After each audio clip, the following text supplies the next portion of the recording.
சங்கு ஊதுவதின் அர்த்தமும் பயனும். சங்கு ஊதுவதன் மற்றொரு நோக்கம் என்னன்னா, அது எதிர்மறை சத்தங்களை மறைச்சு நல்ல ஒலிகளை உருவாக்கி வழிபாட்டிற்கான அமைதியான சூழ்நிலையை உண்டாக்குமா. மக்கள் தங்களோட அன்றாட வேலைகளுக்கு மத்தியிலும் தெய்வீக இருப்பை இடைநிறுத்தி கொள்ள ஒரு நினைவூட்டலா செயல்படுது.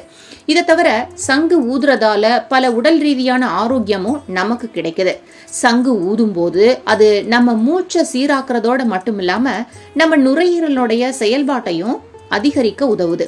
மேலும் சங்கு கிருமிகளை அழிக்கும் தன்மை கொண்டதான்.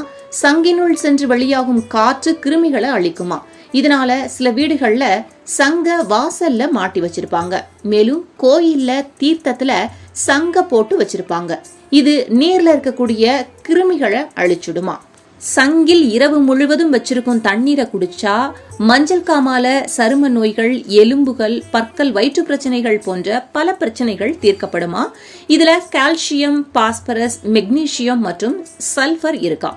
நீங்க சங்கு ஊதும் போது உங்க நுரையீரலுடைய தசைகள் விரிஞ்சு அதோட காற்றோட்டத்தினுடைய திறனும் மேம்படுமா. சங்கு ஊதுறதால உங்கள் குரல் வளைகளுக்கு ஒரு சிறந்த பயிற்சியாவும் இருக்குமா. இதனால உங்கள் பேச்சு சிக்கல் இல்லாம சரியாவும் வருமா. இவ்வளவு மகத்துவம் நிறைஞ்ச அற்புதம் நிறைந்த சங்க ஊத விரும்பினா தேர்ச்சி பெற்ற நபரிடம் இருந்து சங்கு ஊதுவதற்கான கலையை கத்துக்கிட்டு பிறகு முயற்சிக்கிறது நல்லதுங்கிறாங்க.